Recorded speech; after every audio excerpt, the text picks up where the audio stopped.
Monsieur Raymond, bonjour. Deux questions. La première sur le SMR Neward, qui, avec tout le respect que j'ai, hein, évidemment, pour les équipes d'EDF qui travaillent sur ces projets, constitue, à mon sens, plutôt un miroir aux alouettes. Mais est-ce que vous pouvez nous renseigner sur le calendrier de développement de ce petit réacteur modulaire? C'est-à-dire, est-ce qu'on peut vraiment espérer remplacer d'autres formes d'énergie par ce type de production nucléaire? Et est-ce que vous confirmez que c'est pour mettre dans des grands sites industriels, c'est-à-dire des sites Céveso? Et est-ce que vous avez un endroit déjà privilégié pour l'installer? Deuxième question, c'est sur les EPR2. Visiblement, M. Macron a déjà décidé de faire les 8 de plus que les 6 qui sont engagés. Est-ce que vous vous sentez prêt à relever le défi? Où est-ce qu'on les mettrait? Est-ce qu'on les mettrait près des fleuves comme celui du Bugey, pour lequel on va être obligé de construire un nouveau barrage à Saint-Romain-de-Jalionas, si j'ai bien compris?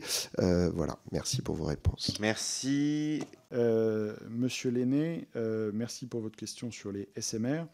Donc, les SMR sont un type de réacteur qui seront nécessaires à l'échelle internationale, probablement d'abord à l'échelle internationale par rapport aux besoins français, mais avec un véritable potentiel permettant de répondre à des besoins, même en France, sur des besoins spécifiques, soit dans des situations de péninsule énergétique, nous en avons même en France, soit dans des situations de besoins industriels spécifiques qui peuvent émerger en France ou qui peuvent exister en France.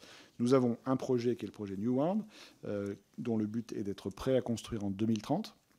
Et qui est en phase de définition préliminaire pour l'instant.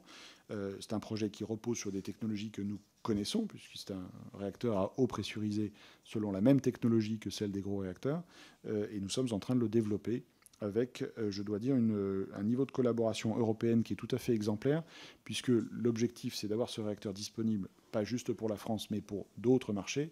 Et nous avons une collaboration européenne tout à fait exemplaire, y compris entre les autorités de sûreté d'un certain nombre de pays qui approchent la définition de ce réacteur dans le cadre de groupes de travail communs.